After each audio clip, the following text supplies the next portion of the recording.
নাম দিয়ে, সেই সভাটিকে যে এরা নিরীহ ভাবতে পারছেন না, অপরপক্ষ যে নিরীহ ভাবতে পারছেন না, তার কারণ এই যে তারা ভাবছেন মুক্তিযোদ্ধারা জড়ো হবেন ৭১-এর নামে, তারপরে বঙ্গবন্ধু বঙ্গবন্ধু শুরু করবেন, দুইবার জয় বাংলা স্লোগান দিয়ে দেবেন, এবং কখন জানি ৩২ নম্বরে জড়ো হয়ে যাবেন, এবং এই সব গোল যাবে হচ্ছে গিয়ে মানে আওয়ামী লীগের স্কোর কার্ডে এই গোলগুলো যোগ হবে, মানে এই সব লাভের মালিক হবে।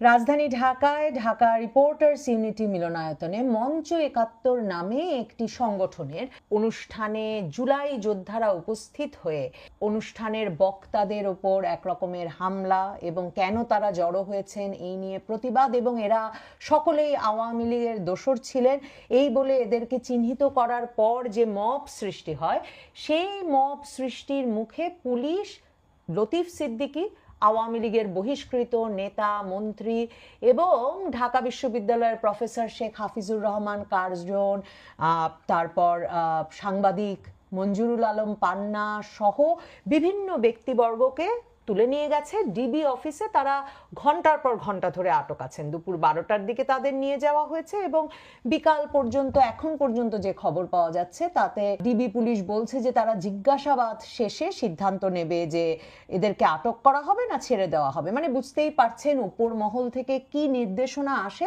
তার জন্য পুলিশ এক রকমের অপেক্ষা করছে যে উপর মহল যদি বলে। বাংলাদেশের অনেক অনেক হত্যা মামলা তৈরি আছে জুলাই আগস্ট আন্দোলনের সময়কারী, এবং এই জুলাই আগস্ট আন্দোলনের সময়কার এই হত্যা মামলার যে কোনোটিতে এদেরকে মামলা দিয়ে দেওয়া যায়। এই মঞ্চ ৭১ প্ল্যাটফর্মটি যা বুঝলাম এটি তৈরি করেছেন অ্যাডভোকেট জেডাই খান পান্না, এবং ৬ আগস্ট খুঁজতে খুঁজতে একটা পত্রিকায় দেখলাম যে অ্যাডভোকেট জেডাই খান পান্না এবং একজন বীর প্রতীক অধ্যাপক আবদুল্লাহ আল মাহমুদ তারা এই প্ল্যাটফর্মটি জন্ম দিয়েছেন এবং দিয়ে বলেছেন যে প্রতিষ্ঠা করার পর তারা বলেছেন যে এটা কোনো রাজনৈতিক দলের পক্ষে নয়।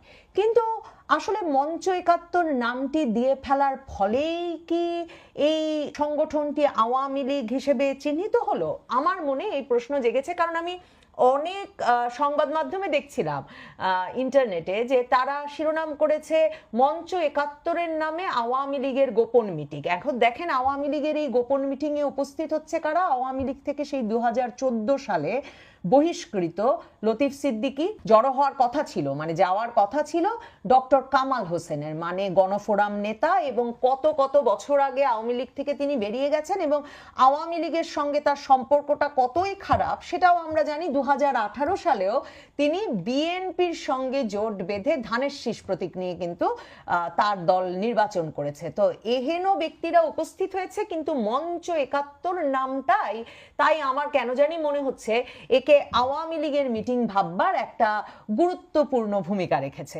এবং দেখেন এই যে ৭১ নামটা দেখলেই আওয়ামী লীগের কথা মনে হচ্ছে, সেই মনে হওয়ার সন্দেহের পেছনেও আসলে কারণ আছে। কারণ জুলাই মাসে আবার এই গণফোরামেরই আরেকজন আওয়ামী লীগ থেকে গিয়ে গণফোরাম করা মুস্তফা মহসিন মন্টু, সেই নেতার মৃত্যুর পর একটা স্মরণ সভার আয়োজন করা হয়েছিল প্রেস ক্লাব মিলনায়তনে। সেখানে আবার ডক্টর কামাল হোসেন যখন ঢুকতে যান তখনই ওখানে উপস্থিত মোস্তফা মহসিন মন্টুর সমসাময়িক মুক্তিযোদ্ধারা সবাই মিলে জয় বাংলা জয় বঙ্গবন্ধু স্লোগান দিতে থাকেন, এবং সেটার ভিডিও তখন কিন্তু প্রকাশ পেয়ে গিয়েছিল। ওই অনুষ্ঠানে অ্যাডভোকেট ফজলুর রহমানও উপস্থিত ছিলেন, এবং ওই অনুষ্ঠানে আমরা এরপরে দেখি যে আবেগ ঘন স্বরে মুক্তিযোদ্ধারা দাঁড়িয়ে কামাল হোসেনের কাছে আবেদন জানান যে ডক্টর কামাল হোসেনকে এমন একটা ফোরাম বা প্ল্যাটফর্ম গড়ে তুলতে হবে যেই প্ল্যাটফর্মের মাধ্যমে, বা ডক্টর কামাল হোসেনকে মুক্তিযোদ্ধাদেরকে নেতৃত্ব দিতে হবে। তারা চান ডক্টর কামাল হোসেনের নেতৃত্বে ৩২ নম্বরে বঙ্গবন্ধুর বুলডোজার দিয়ে গুড়িয়ে দেওয়া বাড়িতে তারা সবাই মিলে যাবেন, ফুল দেবেন। এই আবেগঘন বক্তৃতা কিন্তু ওখান থেকে ছড়িয়ে পড়ে। ওই কথা ছড়িয়ে পড়ার পর যে এহেন বাংলাদেশে এখনো মুক্তিযোদ্ধারা সাহস করছেন কামাল হোসেনকে দেখা মাত্র প্রেস ক্লাবে বসে এটা বলার যে জয় বাংলা জয় বঙ্গবন্ধু স্লোগান, আর বলার যে চলেন আমরা সবাই মিলে গিয়ে ৩২ নম্বরে হাজির হই মুক্তিযোদ্ধারা, মানে মুক্তিযোদ্ধারা জড়ো হয়ে পড়তে পারেন, এই ভয়টা আমার মনে হচ্ছে ওই মোস্তফা মহসিন মন্টুর স্মরণ সভা জুলাইয়ের শুরুতে ওই দিন থেকে এই ভয়টা আরো দানা বেঁধে উঠেছে। এই ভয়টা শুরু হয়েছে যে আরে এরা তো মানে আছে না যে কেউ তরুণ নন, কিন্তু এদের ভেতরে একটা একরোখা জেদ আছে এবং এরা বোধহয় জড়ো হয়ে পড়বেন। এবং তারপর জেডাই খান পান্না তো 2024-এর আগস্টের পর থেকে সুপ্রিম কোর্টের সিনিয়র আইনজীবী, তিনি বারবার মুক্তিযুদ্ধের পক্ষে সংবিধান যে ছুঁড়ে ফেলা যাবে না, ডক্টর কামাল হোসেনও যেমন বারবার বলছেন, জেডাই খান পান্নাও বারবার কিন্তু এই কথাটা বলছেন, প্রকাশ্যে সংবাদ মাধ্যমেও বলছেন, বিভিন্ন ইন্টারনেটের এই ইউটিউব সহ বিভিন্ন চ্যানেলে সাক্ষাৎকার দিতে এসেও বলছেন যে সংবিধান ছুঁড়ে ফেলাটা এত সহজ হবে না এবং উচিত হবে না। এরপর বঙ্গবন্ধুর মৃত্যুদিনের মানে আগে আগে এইরকম একটা খবর কিন্তু ছড়িয়ে পড়ে ইন্টারনেট জুড়ে, সামাজিক যোগাযোগ মাধ্যমে, যে জেডাই খান পান্না আর কামাল হোসেন মিলে নাকি সত্যি 15ই আগস্ট বঙ্গবন্ধুর মৃত্যুদিনে 32 নম্বরে যাবেন এবং ফুল দেবেন, এবং তাদেরকে রীতিমতো হুমকি দেওয়াও শুরু হয় সামাজিক যোগাযোগ মাধ্যমে যে যারা যাবে তাদের কি দশা করা হবে এসব বিষয়ে। তখন জেডাই খান পান্না বলেন এরকম কোনো পরিকল্পনা নেই, এটাও একটা ভুয়া খবর বা ভুল খবর ছড়ানো হয়েছে। সেই জেডাই খান পান্নার দিকে যে নজর রাখা হচ্ছিল যে মুক্তিযোদ্ধাদেরকে তিনি জড়ো করে ফেলেন কিনা এবং মুক্তিযোদ্ধারা মিলে না জানি কি করে ফেলবে, আমার মনে হয় ডিআরইউর এই যে একটা নিরীহ সভা, মানে 71 মঞ্চ নাম দিয়ে, সেই সভাটিকে যে এরা নিরীহ ভাবতে পারছেন না, অপরপক্ষ যে নিরীহ ভাবতে পারছেন না, তার কারণ এই যে তারা ভাবছেন মুক্তিযোদ্ধারা জড়ো হবেন 71-এর নামে, তারপরে বঙ্গবন্ধু বঙ্গবন্ধু শুরু করবেন, 2 বার জয় বাংলা স্লোগান দিয়ে দেবেন এবং কখন জানি 32 নম্বরে জড়ো হয়ে যাবেন এবং এই সব গোল যাবে হচ্ছে গিয়ে মানে আওয়ামী লীগের স্কোর কার্ডে, এই গোলগুলো যোগ হবে, মানে এই সব লাভের মালিক হবে আওয়ামী লীগ। কাজেই 71 নামটা নিয়েই আমার মনে হয় একটা বড় সমস্যা। কারণ দেখুন, এটা তো ডাহা মিথ্যা কথা। যদি সংবাদ মাধ্যম যে লিখছে যে এটা গোপন বৈঠক, মানে গোপন বৈঠক হলে, আমি প্রথম আলোর প্রতিবেদন পড়ছিলাম, রীতিমতো প্রথম আলোর প্রতিবেদন পড়লে বুঝবেন যে ওই অধ্যাপক, আমার সরাসরি স্যার তিনি আইন বিভাগের, শেখ হাফিজুর রহমান কার্জন, তিনি বোধহয় প্রথম বক্তা হিসেবে বক্তব্য রাখছিলেন। কাজে তার বক্তব্যে কি আছে সেটাও কিন্তু প্রথম আলো লিখছে যে তিনি বলেছেন আমরা দেখতে পাচ্ছি দেশের সংবিধানকে ছুঁড়ে ফেলার পায়তারা করা হচ্ছে, এর পেছনে রয়েছে জামাত শিবির জাতীয় নাগরিক পার্টি। জামাত শিবির জাতীয় নাগরিক পার্টি তো সুস্পষ্টতই দাবি করেছে যে তারা এই 72-এর সংবিধান ছুঁড়ে ফেলতে চায় এবং 72-এর সংবিধান বাদ দিয়ে নতুন করে সংবিধান লিখতে চায়।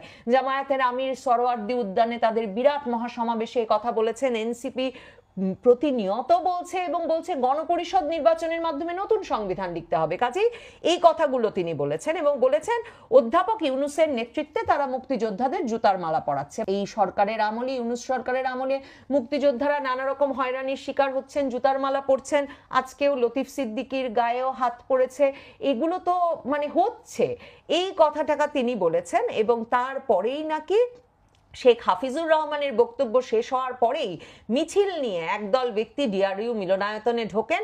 এ সময় তারা জুলাইয়ের হাতিয়ার, গর্জে উঠুক আরেকবার, লীগ ধর জেলে ভর, জুলাইয়ে যোদ্ধারা এক হও লড়াই করো প্রভৃতি স্লোগান দেয়।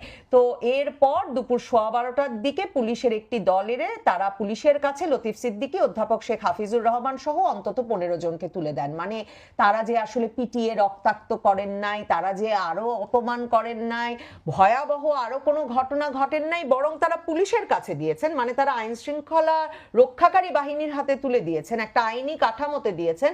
সাধুবাদ না জানিয়ে আমি পারছি না। আজকে যেই বাহিনী যুক্ত হয়েছিল তাদের নাম জুলাই যোদ্ধা। তারা বলেছে যে এখানে পতিত আওয়ামী লীগ, যুবলীগ ও নিষিদ্ধ ছাত্রলীগের নেতাকর্মীরা জড়ো হয়ে ষড়যন্ত্র করছে। জুলাই যোদ্ধারা বেঁচে থাকতে এমন কিছু আমরা মেনে নেব না। আপনারা যদি ছবিতে দেখেন, আপনারা দেখবেন যে ঢাকা রিপোর্টার্স ইউনিটির মিলনায়তনে ওই সভায় মানে লোক সংখ্যাও ভীষণ কম, যে কারণে লোক সংখ্যা কম থাকাটাও একটা সুবিধা হয়েছে। কেন এই বক্তাদের ওপর আক্রমণ করা গেছে সেজন্যও নিশ্চয়ই। কাজেই সেখানে ঠিক ছাত্রলীগ, যুবলীগ, আওয়ামী লীগ গিয়ে এদেরকে রক্ষা করছিলেন তা মনে করবার কোনো কারণ নাই, কারণ সেটা যদি হতো তাহলে নিশ্চয়ই মারামারি হতো। আর ওই যে বলছিলাম গোপন বৈঠকে তো সংবাদ সম্মেলনও করার কথা না, ঢাকা রিপোর্টার্স ইউনিটি মিলনায়তনেও এই বৈঠক অনুষ্ঠিত হওয়ার কথা না।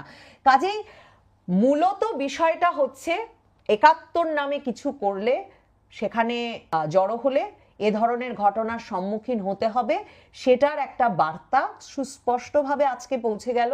এছাড়া যে বার্তাটা পৌঁছলো, দেখেন মঞ্জুরুল আলম পান্না কথা বলছেন তার ইউটিউব চ্যানেলের মাধ্যমে, সেখানে জড়ো হওয়া ডক্টর কামাল হোসেন, জেডাই খান পান্না, তারাও নানা প্রতিকূলতার মধ্যে ক্রমাগত কথা বলছেন, বাংলাদেশের বর্তমান সংবিধানের পক্ষে দাঁড়াচ্ছেন। ওখানে নাকি আমি কোনো সংবাদ মাধ্যমে দেখলাম উপস্থিত ছিলেন আবু আলম শহীদ খানও। তার মানে যারা এখন এই যে টকশো পরিসরে এনসিপি জামায়াতে ইসলামীর বাইরে, এবি পার্টি মানে এই পরিসরটার বাইরে অপর পক্ষ হিসেবে যারা কথা বলছেন, তাদের একটা অংশ কিন্তু এ সময় যুক্ত হয়েছিলেন। এই যে তারা একত্র হওয়া, ৭১-এর নাম করে, এবং সেই সভায় জুলাই যোদ্ধাদের গিয়ে হামলা করা এবং পুলিশের এরপর ওই সভার বক্তাদেরকে তুলে নিয়ে গিয়ে ঘন্টার পর ঘন্টা ডিবি অফিসে আটকে রাখা, জানি না কয়জনকে গ্রেফতার দেখানো হবে কিনা, সেই বিষয়টি আসলে এই ইঙ্গিতটা স্পষ্ট করে যে বাংলাদেশে এখন ৭১-এর রাজনীতি করা, ৭১-এর পক্ষে দাঁড়ানো সবচেয়ে বিপজ্জনক রাজনীতিতে পরিণত হয়েছে। এখন সেই রাজনীতিকে সত্যি গোপন রাজনীতিতে পরিণত করার চেষ্টা হচ্ছে কিনা, এবং একটা প্রকাশ্য সভা, কয়জন মাত্র মানুষ সমবেত হয়েছিলেন